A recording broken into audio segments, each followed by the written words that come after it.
What I do for a living is I'm an illustrator. I draw things that help communicate stories and narratives to the world.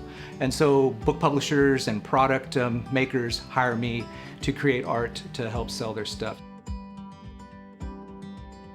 The friends that you make, along the way and having those relationships. I've got a few of those relationships still in my life. There's certain teachers too, I think, that stick with you. I can remember 7th grade at Saul Ross, there was a teacher named Miss Garza who was like the teacher that everybody feared. She took a shine to me and a few others and pushed me very early to believe in myself, maybe a little earlier than I would have.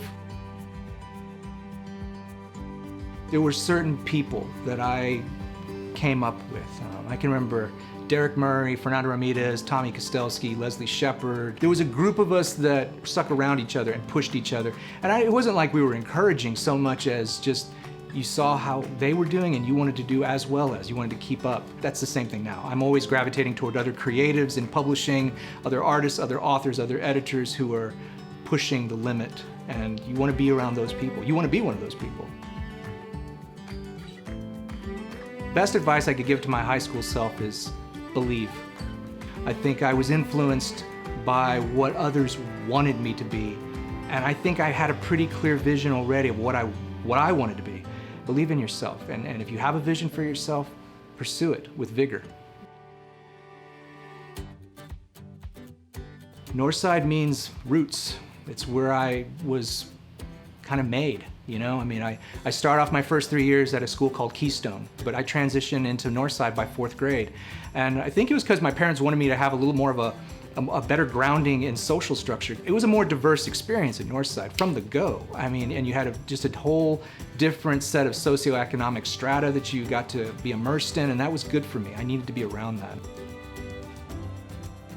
Yeah, so the Mexicanics Initiative is something that's very important. In 2018, I got asked to be the artist guest of honor at something called the World Science Fiction Convention. And when I looked at it, I said, well, one, I'm one of the youngest to ever get this honor, but also I'm the first Latinx to ever get this recognition in 76 years of this thing existing.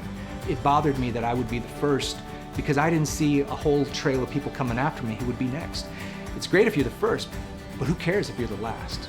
I wanted to maybe bring a couple of people over to Worldcon on my dime who are of Mexican-American or Latinx extraction. Well, it started to get not only encouragement, but some pushback, some racist pushback. Not from Worldcon, but from the outside world. So I got competitive, as I usually am competitive, and said, okay, well, I'm gonna bring 50 people. And it's a movement that has had ripples that are rising and rising and rising to this day. Mexicanics Initiative it's here, and it's here to stay.